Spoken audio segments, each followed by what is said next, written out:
जैव विविधता क्या है? जैव विविधता के स्तर का निर्धारण, जैव विविधता का मानचित्रीकरण, महाजैव विविधता केंद्र, पारिस्थितिकी उष्ण स्तर, फिर होप स्पॉट। जैव विविधता के ह्रास या विनाश के कारण, जैव विविधता के संरक्षण के उपागम और जैव विविधता के संरक्षण के प्रयास और भारतीय जैव विविधता और निष्कर्ष। इस टॉपिक में पढ़ना है। अब पढ़ेंगे हम लोग जैव विविधता क्या है। जीवमंडल को जैविक कारखाना के नाम से भी जाना जाता है। जैव विविधता क्या है? जीवमंडल को जैविक कारखाना के नाम से भी जाना जाता है, जिसमें विभिन्न पारिस्थितिक तंत्र में विभिन्न प्रकार के पादप और जंतु समुदाय रहते हैं। जैव विविधता दो शब्दों से जैव विविधता से मिलकर बना है, जहाँ जैव का अर्थ पादप, जंतु और सूक्ष्म जीवी से है। इस प्रकार जैव विविधता का अर्थ एक निश्चित समय में एक निश्चित भौगोलिक क्षेत्र में पादप, प्राणी समुदाय, सूक्ष्म जीवी की प्रजाति विविधता से है। 1992 में आयोजित प्रथम पृथ्वी शिखर सम्मेलन में जैव विविधता की अवधारणा को व्यापक तौर पर परिभाषित किया गया, जिसके अनुसार जैव विविधता का तात्पर्य न केवल पादप, प्राणी समुदाय और सूक्ष्म जीव की विविधता से है, बल्कि उनसे मिलने वाले लाभ, उनका उद्भवन और विलोपन, उनके विनाश के कारण और संरक्षण के प्रयास भी शामिल है। जैव विविधता के स्तर का निर्धारण। जैव विविधता के स्तर का निर्धारण 4 मानकों के आधार पर किया जाता है। पहला है आनुवांशिक विविधता। किसी एक प्रजाति और विभिन्न प्रजातियों के मध्य पाए जाने वाले जीन संबंधी गुणों की विविधता को आनुवांशिक विविधता कहते हैं।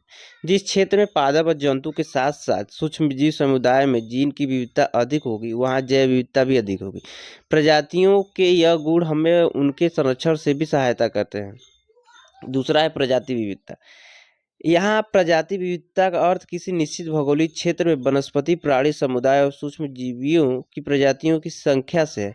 प्राकृतिक पर्यावरण में जो क्षेत्र प्रजाति दृष्टिकोण से समृद्ध होते हैं, उसे पारिस्थितिकी उष्ण स्थल कहते हैं। तीसरा है परितंत्री विविधता। यहाँ परितंत्री विविधता का अर्थ एक ही पर्यावरण में जीवों के आवास संबंधी विविधता से। जिस पर्यावरण में आवास की विविधता अधिक होगी, वहां प्रजाति समृद्धि का क्षेत्र होगा। कालिक विविधता। इसमें हमें यह जानकारी मिलती है कि भूतकाल में कोई क्षेत्र प्रजाति समृद्धि के दृष्टिकोण से कैसा था, वर्तमान समय में कैसा है और भविष्य में कैसा होगा। इससे हमें प्रजातियों के उद्भवन और विलोपन की भी जानकारी मिलती है। जैव विविधता का मापन या मानचित्रीकरण। जैव विविधता के मापन की एक वैज्ञानिक और तकनीकी आधारित प्रक्रिया है, जिसके विकास ब्रिटेन के 3 वैज्ञानिक पॉल विलियमसन, डिक्वेल राइट और क्रिस हम्फ्रीज ने मिलकर किया था। इसके लिए उन्होंने एक वर्ल्ड मैप नाम का एक सॉफ्टवेयर विकसित किया, जिसके आधार पर जैव विविधता की मापन की 3 वैज्ञानिक पद्धतियों का विकास किया गया। अल्फा विविधता। इसमें हमें किसी भी निश्चित भौगोलिक प्रदेश में पादप, जंतु और सूक्ष्म जीवियों की कुल कितनी प्रजातियां, इसकी जानकारी मिलती है। और दूसरा है बीटा विविधता। इसके द्वारा हमें प्रजातियों के आंतरिक संरचनात्मक गुणों की जानकारी के साथ साथ समय के साथ उसमें होने वाली परिवर्तनों की जानकारी मिलती है। गामा विविधता। इसके द्वारा हमें एक निश्चित भौगोलिक क्षेत्र के जीव किस प्रकार एक दूसरे से अंतर संबंधित होते हैं, इसकी जानकारी मिलती है। महत्व। इसके द्वारा हमें प्रजातियों के विलोपन और नवीन प्रजातियों के आने की जानकारी मिलती है। और दूसरा है कि बदलते पर्यावरण के साथ कोई जीव किस प्रकार अपने को अनुकूलित करते हैं, इसकी जानकारी मिलती है। अगर किसी प्रजाति में म्यूटेशन हुआ है तो उसकी भी जानकारी मिलती है। महाजैव विविधता के केंद्र।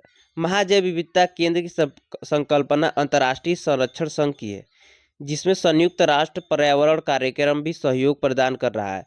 सर्वप्रथम 1988 में महाजैव विविधता की संकल्पना लाई गई थी। उस समय अंतर्राष्ट्रीय संरक्षण संघ द्वारा विश्व भर में 12 देशों की पहचान की गई थी, जिनकी संख्या अब बढ़कर 17 हो गई है। इनमें भारत भी शामिल है। महाजैव विविधता पहचान के 2 प्रमुख आधार हैं।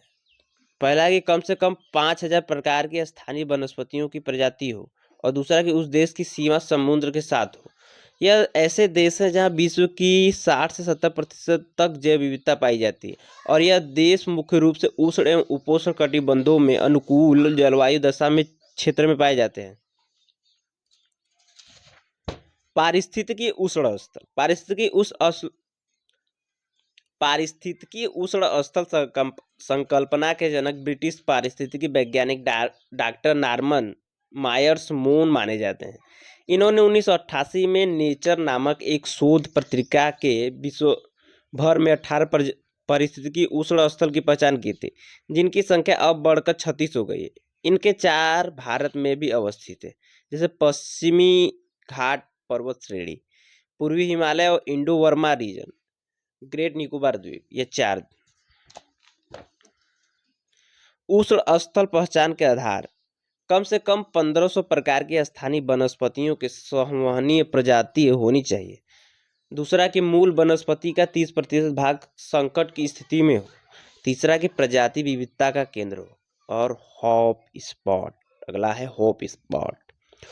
हॉप स्पॉट विश्व में महासागरीय पारिस्थितिकी तंत्र में अवस्थित कुछ द्वीप है जो महासागरीय पर्यावरण में विशिष्ट होने के साथ साथ कार्बन सिंक के भी कार्य करते हैं। यह बड़े क्षेत्र है। अर्थात भूमंडलीय तापमान को नियंत्रित करने में ऐसे स्थलों के महत्व को देखते हुए ऐसे स्थलों के संरक्षण के प्रयास किए जा रहे हैं। दूसरा है हॉप स्पॉट अवधारणा के जनक सिल्विया अर्ल माने जाते हैं और इन्होंने विश्व भर में हॉप स्पॉट का नेटवर्क तैयार करने और उसके संरक्षण के उद्देश्य से मिशन ब्लू कार्यक्रम चला रहे हैं, जिसमें उनकी सहायता फ्रांस की मेरीन एरिया प्रोटेक्टेड एजेंसी कर रही है। तीसरा है कि 2013 में तृतीय अंतर्राष्ट्रीय मैरीन प्रोटेक्टेड एरिया कांग्रेस सम्मेलन में 31 हॉप स्थल की पहचान की गई, जिसकी संख्या अब बढ़कर 76 हो गई है, जिसमें 2 भारत में भी अवस्थित है, अंडमान निकोबार द्वीप समूह और लक्षद्वीप द्वीप समूह। जैव विविधता के विनाश के कारण जैव विविधता के विनाश या ह्रास का कारण स्थलीय और महासागरीय पर्यावरण से पादप जंतु और सूक्ष्म जीवी के विलोपन से। जैव विविधता के विलोपन को 4 प्रकार में रखा गया है। स्थानीय विलोपन, अपने पर्यावरण से विलुप्त हो गया हो परंतु दूसरे जगह पाया जाता हो। पारिस्थितिकी विलोपन, अर्थात अगर कोई जीव वैश्विक स्तर पर विलुप्त हो गया है, आयुसीएन के अनुसार अगर कोई जीव लगातार 50 वर्षों तक ना दिखाई दे तो उसे विलुप्त माना जाएगा। तीसरा कि पृष्ठ विलोपन, यह प्राकृतिक कारणों से होने वाला विलोपन है जो धीरे धीरे अपने प्राकृतिक पर्यावरण में बदलाव से होता है।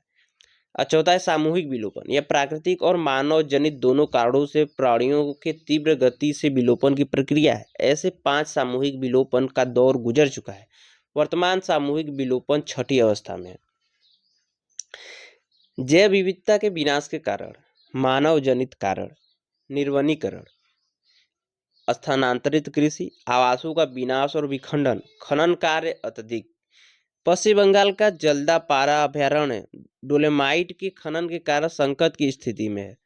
और अगला है कि जनसंख्या वृद्धि, नगरीकरण, औद्योगिकरण, जलाशयों और बांधों के निर्माण से निर्वनीकरण, आधुनिक कृषि कार्य में प्रयुक्त रासायनिक उर्वरक, कीटनाशी और खरपतवारनाशी का प्रयोग जैव विविधता के विनाश का कारण बनता जा रहा है। और प्राकृतिक कारणों में है कि जलवायु परिवर्तन की घटना, ज्वालामुखी उद्गार की घटना, पृथ्वी से उल्काओं का टकराना, महाद्वीपीय प्रवाह और प्लेटों का विस्थापन, बाढ़ और सूखा, सुनामी और उष्णकटिबंधीय चक्रवात, वनाग्नि, ये प्राकृतिक कारण है जो जैव विविधता के विनाश को बढ़ा रहे हैं। विदेशक प्रजाति का प्रवेश, लेंटाना कैमार, यह बाढ़ निर्माण के लिए लगाया जाता था परंतु अब यह देसी वनस्पतियों के लिए खतरा बन गया है। गाजर घास, फिन गाजर या कांग्रेस या पार्थेनियन। चौथा है गाजर घास, कांग्रेस या पार्थेनियन, इसका धुलकर अस्थमा बीमारी का कारण बनता है। और चौथा कि प्रोसोपिस जल फ्लोरा, यह मलेरिया फैलाने वाली मादा एनाफ्लिस मच्छर की संक्रमण क्षमता बढ़ाती है। अगला है जैव आवर्धन या सांद्रण। गिद्ध के विलोपन का यह प्रमुख कारण है। पशुओं के इलाज में दर्दनाशी के रूप में प्रयोग किया जाने वाला डाइक्लोफिनाक पशु की मृत्यु के बाद उसके शरीर में विषाक्तन उत्पन्न करता है और यह विषयुक्त मांस गिद्ध खाता था, फलस्वरूप उसकी मृत्यु हो जाती थी। यूट्रोफिकेशन या सुपोषण। अगर स्थिर जलाशय में नाइट्रोजन और फास्फोरस जैसे पोषक तत्वों की मात्रा बढ़ जाती है तो उसे सुपोषण कहते हैं। सुपोषण की स्थिति में शैवाल, वाटर हाइसिंक जैसे प्राणी घुलित ऑक्सीजन का प्रयोग कर तेजी से वृद्धि करते हैं, जिसे शैवाल फस्फुटन या एल्गी ब्लूम कहते हैं। इस दशा में अन्य जलीय जीवों के द्वारा घुलित ऑक्सीजन की मांग बढ़ती जा रही है, जिसे जैविक ऑक्सीजन मांग कहते हैं।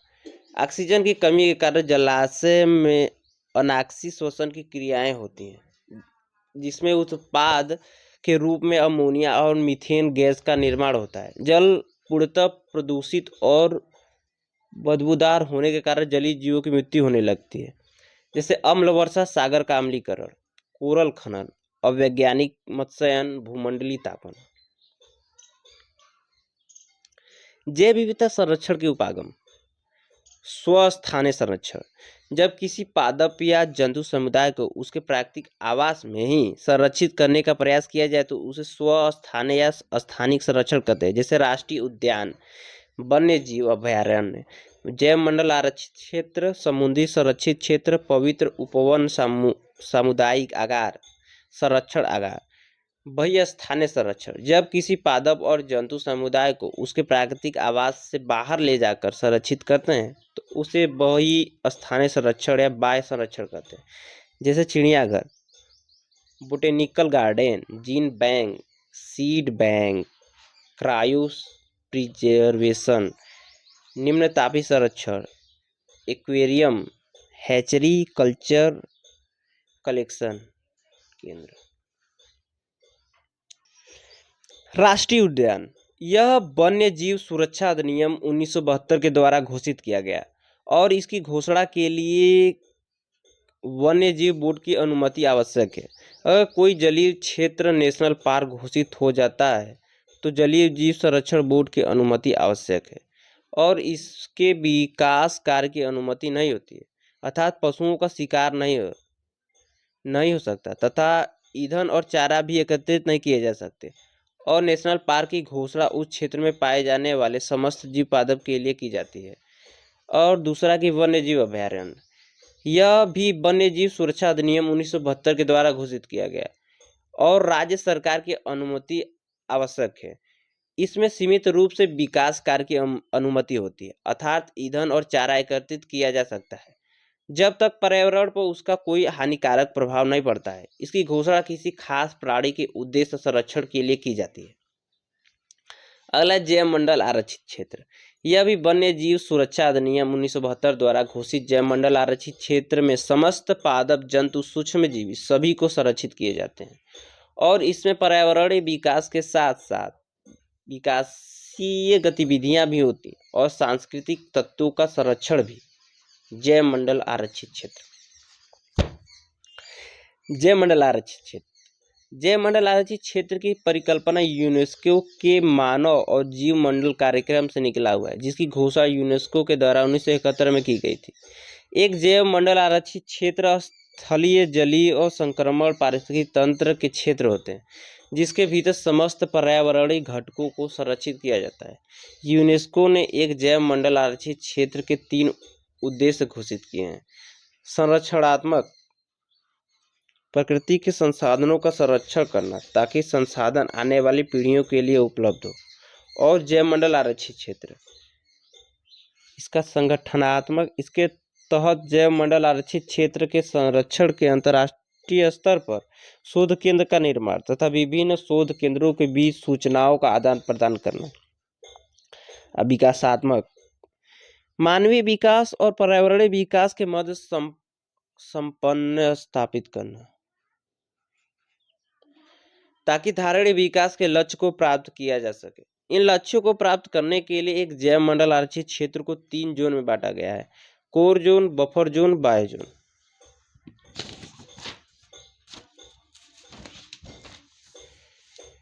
कोर जोन कोई विकासीय कार्य नहीं, केवल केवल पर्यावरणीय दशा की सतत निगरानी होती है।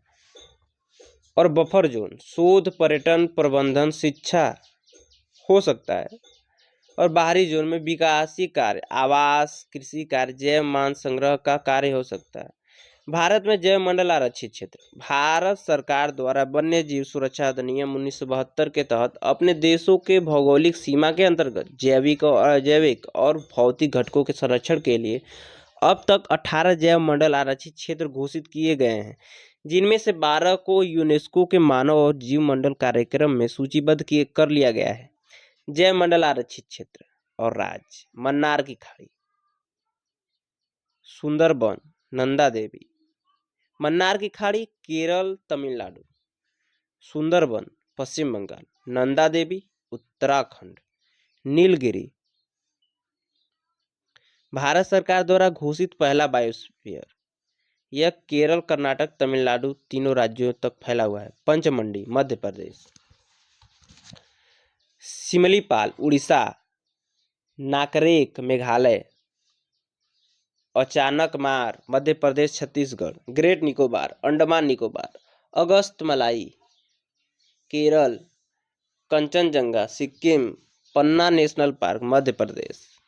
मानस असम। डिब्रू सैखोवा असम। शीत मरुस्थल अरुणाचल प्रदेश। रण्य ऑफ कच्छ गुजरात। देहांग देवांग अरुणाचल प्रदेश। शेषाचलम की पहाड़ियां आंध्र प्रदेश। सामुदायिक आगार, यह वन्य जीव सुरक्षा अधिनियम 1972 के संशोधन अधिनियम 2002 के तहत घोषित किया जाता है। और यह वह क्षेत्र होता है जो व्यक्ति विशेष या संस्थाओं के द्वारा पादप और जंतुओं के संरक्षण के लिए बनाए जाते हैं। राज्य सरकार या स्थानीय समुदाय की अनुमति से सामुदायिक आगार घोषित कर सकती है। इसमें पर्यावरण के साथ साथ परंपराओं और सांस्कृतिक मूल्यों का भी संरक्षण होता है। नोट: संरक्षण आगार भी इसी तरह घोषित होते हैं, परंतु इस क्षेत्र के संरक्षण के लिए एक प्रबंध समिति बनाई जाती है। उस समिति में राज्य सरकार स्थानीय समुदाय के लोगों को रख सकती है। तमिलनाडु के तिरुवनवेली देश का पहला संरक्षण आगार है। समुद्री संरक्षण क्षेत्र भी वन्यजीव सुरक्षा अधिनियम 1972 के द्वारा घोषित होता है। कच्छ की खाड़ी देश का पहला समुद्री संरक्षण क्षेत्र है। पारिस्थितिकी संवेदी स्थल, यह पर्यावरण संरक्षण अधिनियम 1986 के तहत घोषित किया जाता है। यह किसी भी नेशनल पार्क या वन्य जीव अभयारण्य के चारों ओर 10 किलोमीटर का क्षेत्र होता है, जिसमें किसी भी प्रकार के विकासीय कार्य की अनुमति नहीं होती। इसका मूल्य उद्देश्य साक एक जानवर के रूप में कार्य करता है, अतः नेशनल पार्क और वन्य जीव अभयारण्य के क्षेत्र में हुई पर्यावरणीय हानि को फिर से प्राप्त करना है। जैव विविधता का संरक्षण के प्रयास अंतर्राष्ट्रीय स्तर पर IUCN इसे international union for the conservation of nature कहते हैं। इसकी स्थापना 1948 में हुई थी, जिसका मुख्यालय मार्गन सिटी स्विट्जरलैंड में है। यह यूएन की पर्यावरणीय एजेंसी और WWF के साथ मिलकर जैव विविधता संरक्षण का कार्य करते हैं। इस उद्देश्य को ध्यान में रखते हुए कि इनके द्वारा रेड डाटा लिस्ट का प्रकाशन किया जाता है, जिसमें पादप और जंतु की प्रजाति को निम्नलिखित श्रेणी में रखा गया है। पहला है कि सामान्य प्रजाति जिनकी संख्या पर्याप्त है। बी, संकटग्रस्त प्रजाति जिसके अस्तित्व पर वर्तमान में संकट है, ऐसे प्रजाति को रेड डाटा लिस्ट में पिंक पेज पर दिखाया जाता है। और जब संरक्षण के तहत उस प्रजाति की संख्या में पर्याप्त वृद्धि हो जाती है तो उसे ग्रीन पेज पर शिफ्ट कर दिया जाता है। भारत में कुछ संकटग्रस्त प्रजातियां जैसे एशियाई चीता, भारतीय गिद्ध, घड़ियाल, चंबल गिरवा जोन घड़ियाल, डाल्फिन, मालावरी कस्तूरी बिलाव, सिंह, पूछ बंदर, Nilgiri biosphere reserve Kerala, Karnataka, Tamil Nadu, Nilgiri tahr, हिम तेंदुआ, लाल पांडा, जंगली गधा, कछुआ, लदरबैक टर्टल, गोदानन, कश्मीरी स्टैग, इंडियन हॉर्नबिल, पश्चिमी घाट। खराई ऊँट कचरन मॉरिशस प्रजाति एवं समुद्री में तैर सकता है और मैंग्रोव खाकर रहता है। ई ऊँट जो है, खराई ऊँट। सी है कि सुभेद प्रजाति, वे प्रजाति जिनके अस्तित्व के ऊपर वर्तमान में कोई संकट नहीं है परंतु संरक्षण नहीं किया गया है, वे भी संकटग्रस्त हो जाएंगे, जैसे नील गाय, देसी मुर्गा। स्थानीय प्रजाति, स्थानीय प्रजाति मतलब वे प्रजाति जो केवल स्थान विशेष पर ही मिलते हैं, जैसे भारत में अंडमानी टील।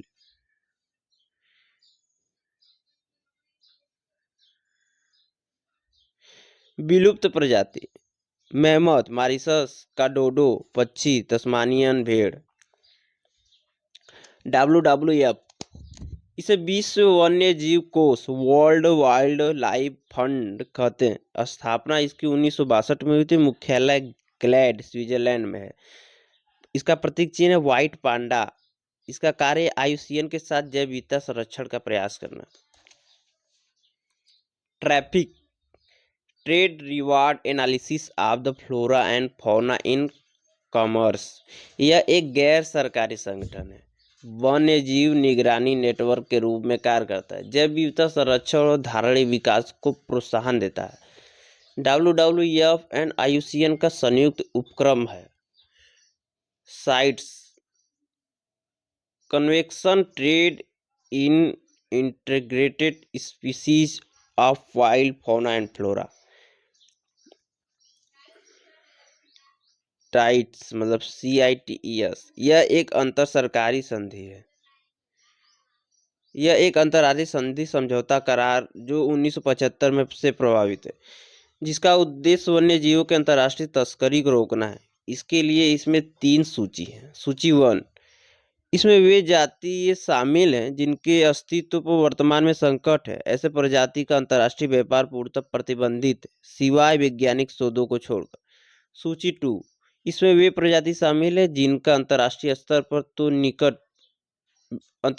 व्यापार होता है, जो निकट भविष्य में संकटग्रस्त हो जाएंगे। ऐसे प्रजाति का विकास मकसद से व्यापार हो सकता है, परंतु आयात निर्यात आवश्यक है, मतलब आयात निर्यात के लिए परमिट आवश्यक है।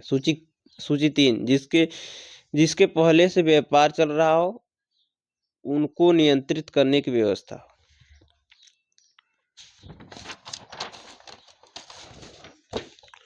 जैव विविधता संरक्षण पर अंतर्राष्ट्रीय संधि, CBD, convention of biological diversity. दूसरा है कोर्टेजेना प्रोटोकॉल 2000, नागोया प्रोटोकॉल 2010। CBC को 1992 में अपनाया गया और 93 में लागू किया गया। इसका उद्देश्य जैव विविधता के धारणीय उपयोग को बढ़ावा देना। दूसरा कि भारत में भी इसका हस्ताक्षरकर्ता देश है, परंतु भारत 2004 से इसके प्रावधानों को मान रहा है। इससे पहले वर्ष 2002 में जैव विविधता संरक्षण अधिनियम पारित किया गया, जिसके तहत 2003 में चेन्नई में राष्ट्रीय जैव विविधता प्राधिकरण स्थापित किया गया। जैव विविधता सुरक्षा पर कार्टेजेना प्रोटोकॉल। कार्टेजेना कोलंबिया का शहर है, जहां वर्ष 2000 में जैव पायरेसी को नियंत्रित करने के लिए इसे अपनाया गया। तीसरा है जैव सुरक्षा पर नागोया प्रोटोकॉल। नागोया जापान का शहर है, जहां वर्ष 2010 में एक 10 वर्षीय रणनीति के रूप में इसे अपनाया गया। इसमें निम्न बिंदुओं पर फोकस किया गया है: वन संवर्धन, प्रवाल संरक्षण, वैज्ञानिक मत्स्यन को प्रोत्साहन। आईची लक्ष्य, इसमें 20 लक्ष्य थे जिन्हें 5 वर्गों में रखा गया है। पहला है कि जैव विविधता के हानि या विनाश के कारणों को जानना। दूसरा कि जैव संसाधन पर से मानवीय दबाव कम करना। आईची लक्ष्य का तीसरा है कि जैव विविधता का संरक्षण करना, और चौथा जैव विविधता से लाभ का वितरण करना।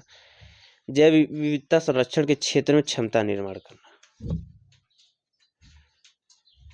भारत में हैदराबाद सम्मेलन 2012 में, प्योंगयांग सम्मेलन 2014 में कोरिया में हुआ था। मेक्सिको में हुआ था कैनकुन सम्मेलन 2016 में। मिस्र में हुआ था शर्म अल शेख 2018 में सम्मेलन। चीन में हुआ था कुनमिंग सम्मेलन चाइना 2012 में। और ऐसे ही कई कई है जिनको लिखना है।